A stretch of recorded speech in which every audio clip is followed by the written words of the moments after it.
अस्सलाम वालेकुम दोस्तों, मौसम बहुत अच्छा था तो छोटे मियाँ को लेकर बाइक पर हम निकल चुके थे। 14 अगस्त का महीना स्टार्ट हो चुका था।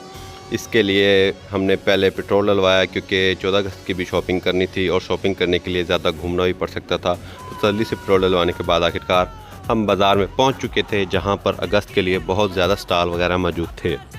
स्टॉल बहुत ज़्यादा थे क्योंकि ये सीज़न होता था। उसके बाद भाई साहब ने कहा कि जी मुझे पैसे निकलवाने हैं ताकि मैं अपनी खुल कर शॉपिंग कर सकूं। भाई ने अपने लिए अच्छे खासे पैसे निकलवा लिए और शॉपिंग के लिए निकल पड़े। पहले स्टॉल पर हम पहुंचे, वहाँ पे खासा रश नहीं था क्योंकि एक साइड पर एक सिंगल सा स्टॉल था जहाँ पर मखसूस सी चीज़ें थी। सबसे पहले भाई साहब ने जाते ही एक बाजे को पकड़ा क्योंकि बाजों का भी सीज़न होता है। पूरे पाकिस्तान में इस टाइम पाँ हो रही होती है और तकरीबन तमाम घर वाले ही तंग होते हैं क्योंकि बच्चे हैं, ये बड़े शौक़ से बजाते हैं।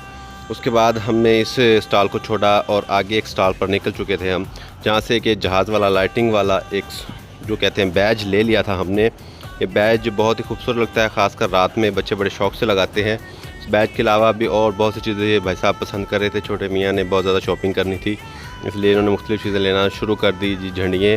और सबसे ख़ास बात ये इनकी पाँ ये बाजे एक से एक रखे थे और दुकानदारों ने भी रज रज के बाजे रखे हुए थे। उनको पता था ये सीज़न है और इन सीज़नों में सबसे ज़्यादा झंडियों से भी ज़्यादा ये बाजे बिकते हैं। तो भाई साहब ने अपने लिए एक बड़ा सा बाजा सेलेक्ट कर लिया, जो मैं आगे आके आपको वीडियो में दिखाऊंगा। बहुत ज़बरदस्त किस्म के बैज लगे हुए थे जो कि मुझे पर्सनली तौर पर बहुत अच्छे लगे, लेकिन मुझे सिंपल से बैज पसंद है तो इसलिए मैंने अपने लिए सिंपल से 2-3 बैज ले लिए क्योंकि मेरे 1-2 दोस्तों को भी बैज देने थे। उसके बाद भाई साहब ने और चीज़ें देखना शुरू कर दी कि वो क्या कुछ ख़रीद सकता है और क्या कुछ ज़रूरी है। उसे तो बहुत ज़्यादा चीज़ें पसंद आ रही थी, लेकिन साथ साथ मैंने थोड़ा हाथोला रखवाया हुआ था। भाई साहब थोड़ा ख्याल से भाई साहब ने एक ये मास्क भी ले लिया और फ़ौरन पहन के खड़े हो गए कि बस ये मास्क अब मैंने नहीं उतारना जब तक कि अगस्त का महीना गुजर ना जाए। तो उसके बाद भाई साहब ने अपना बाजा लिया और शॉपिंग पूरी करने के बाद अपना सामान पैक करवा लिया। बाजा लेकर भाई साहब खड़े हो गए। भाई साहब ने बोला कि 2 बाजे लेने हैं। मैंने कहा यार ये तो आपसे भी बड़े बाजे हैं। उसके बाद भाई साहब ने अपना सामान पैक करवाया। आप देख रहे हैं शॉपर में काफ़ी कुछ आ गया था, सबसे ज़्यादा तो ये बाजे नज़र आ रहा था। उसके बाद बैज थे, कलर थे, मुँह पर बनाने वाले स्टिकर्स वगैरह थे। ये शॉपिंग मुकम्मल की। उसके बाद मैंने कहा यार घर पर लगाने के लिए एक बड़ा सारा झंडा भी होना चाहिए, तो हमने मुख्तलिफ डिज़ाइन मुख्तलिफ साइज़ के झंडे लगे हुए थे, उसमें से मैंने एक झंडा सेलेक्ट कर लिया और वो भी ख़रीद लिया। घर जाकर मैं इसे सबसे पहले लगाऊंगा।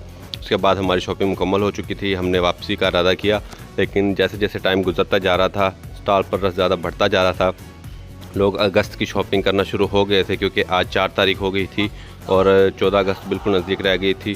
पाकिस्तान कुछ करें ना करें लेकिन 14 अगस्त पे बहुत ज़्यादा इंजॉय करते हैं। तो हमारी शॉपिंग मुकम्मल हो गई और हमारा ब्लॉग